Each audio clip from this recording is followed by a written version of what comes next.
제가 방금 전에 왜 그렇게 말씀을 드렸냐면은, 뭐 딱히 전술이 있었던 것도 아니고요. 뭐 특별한 계획이 있었던 것도 아니었습니다. 그냥 여기 참호라고 불리우는 구덩이를 파놓고 군사들이 들어가가지고 기다리다가 요 무인지대로 사람이 오면은 그냥 타다당 쏴서 죽여버리고 벌집 만들고 그거밖에 안 됐어요.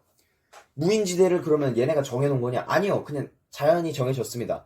여기로 사람이 가면은 따발총 맞아서 벌집이 돼버리니까. 뭐 그런 상황이었어요. 그냥 그렇게 해서 시간을 쭉쭉쭉 끌고 이 참호 속에서 프랑스 북부였거든요. 근데 프랑스 북부가 비가 엄청 잘 와요. 뭐 농사 짓기에는 딱 좋죠. 근데 구덩이 파놓고 흙탕물 만들기에도 더할 나위 없이 좋은 그런 환경이었습니다. 이렇게 지루한 싸움을 하던 와중 1914년 상상치도 못한 일이 펼쳐집니다. 바로 독일군에서 크리스마스에 집 돌아갈 줄 알았는데 하고 기다리던 사람들이 캐럴을 부르기 시작한 거예요.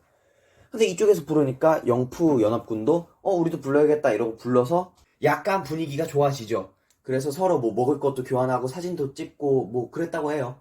그러다가 크리스마스 당일이 되자 사람들이 이 무인지대로 나와서 오늘은 총 내려놓고 축구 한 판 하자 해서 좋아 했는데 이제 독일이 3대2로 프랑스 영국 연합군을 이겼다라는 그런 썰이 있어요. 카드라가 있는데 뭐 정확하지는 않을 수 있습니다. 그냥 이런 일이 있었다. 그 정도만 알고 계시면 될 듯합니다.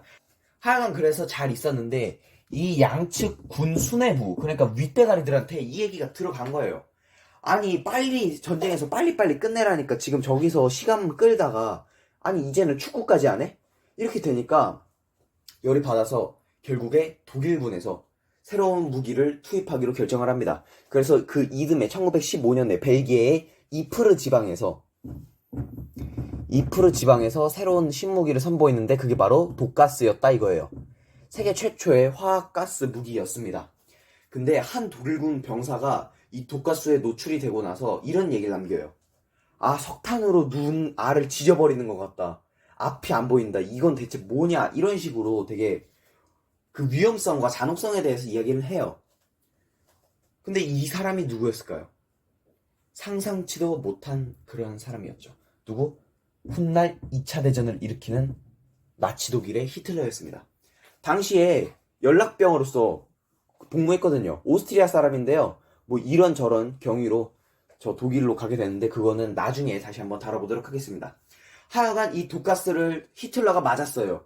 너무 아파요 했어요. 근데 궁금한 점. 독일에서 독가스를 쐈는데 왜 독일 군이었던 히틀러가 피해를 받느냐? 당시에 이렇게 쏠 기술이 없었어요. 이렇게 피식 해서 여기로 날릴 그 기술이 없었단 말이에요. 왜냐면 몇 킬로가 떨어져 있었으니까. 얘네는 어떻게 뿌리냐면 독가스 통이 있잖아요. 통을 까요. 이거 뚜껑을 까. 그럼 가스가 나올 거 아니에요. 바람 타고 가기를 기다리고 있었어요. 이러면은 가겠냐고 이게 똑바로. 바람이 잘 불면 가겠죠. 근데 무작정 까고 있으면 이건 병사들이 맞는 거지. 그래서 뭐 그다지 큰 피해는 주지 못했다고 해요. 근데 히틀러가 이 독가스를 맞고 너무나 아팠는지 세계 2차 대전에서 전쟁할 때 적국에게는 많이 쓰지 않았다. 그런 얘기가 있어요. 뭐 유태인들 학살하는 데는 썼지만은 그만큼 고통스러웠다. 자, 그렇게 되고 나서 전쟁이 지루하잖아요. 독가스를 만들었는데도 지루한 거야. 그래서 뭐 수류탄도 만들고 탱크도 만들고 합니다. 근데 탱크는 영국에서 처음 개발을 했거든요. 트랙터를 개조시켜서 만들었는데 그걸 누가 했냐? 당시 영국의 해상장관 윈스턴 처칠이 했습니다. 윈스턴 처칠 세계 2차 대전에 참전해서 여러 혁혁한 공을 세웠던 그 영국의 총리 아닙니까? 야, 맞습니다. 세계 2차 대전의 주축이 되는 그 인물들이 처음 맞붙게 되는 그 전쟁이 바로 1차 대전이었다. 그렇게 알아두시면 될 듯 합니다. 뭐 여기서 이제 별거 다 나와요. 전투기도 나오고 전투함도 나오고 해서 세계 최초로 무기들이 많이 개발이 되었다. 그 정도만 알고 계시면 될 듯 합니다. 자, 근데 이 서부전선에서는 진전이 없고 여기 바다로 그나마 나가가지고 싸워보고 하려고 하는데 영국이 여 앞에를 봉쇄를 시켜버립니다. 그러니까 얘네 입장에서 지금 상당히 큰일이 난 거죠.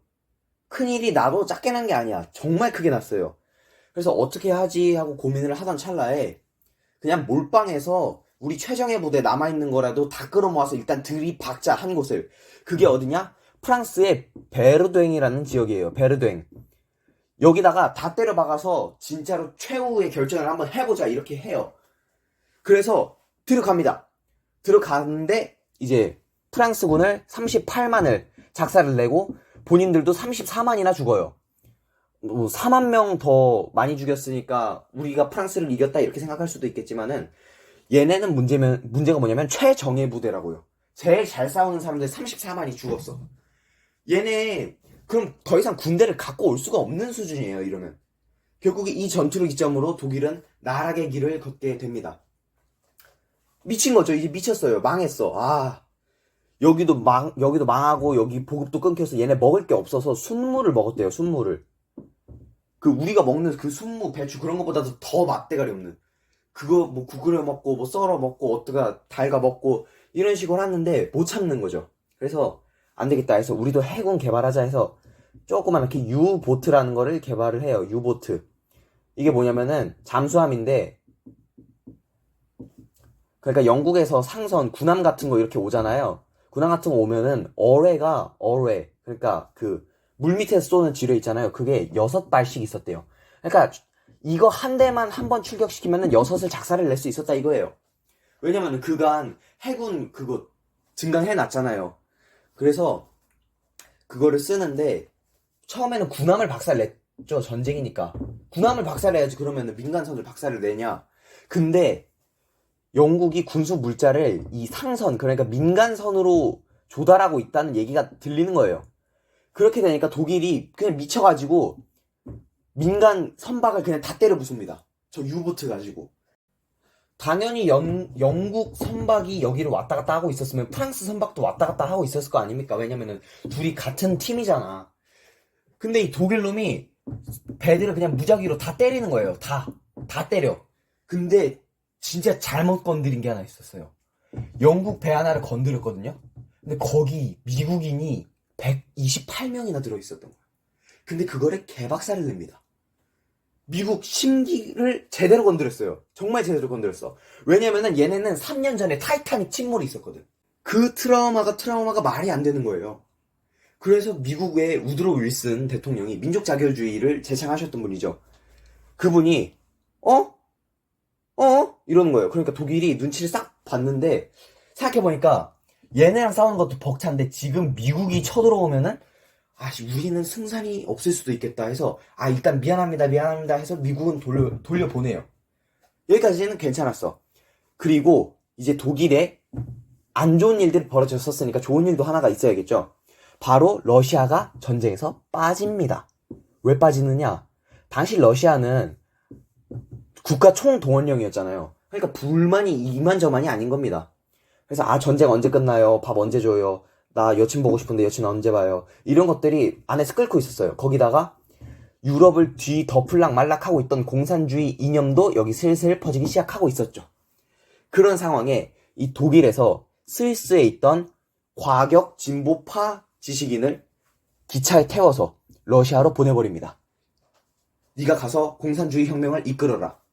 잘 갔어요. 잘 가가지고 결국에 이곳에서 혁명을 성공하는데 그게 바로 볼셰비키 혁명을 일으킨 레닌이었습니다.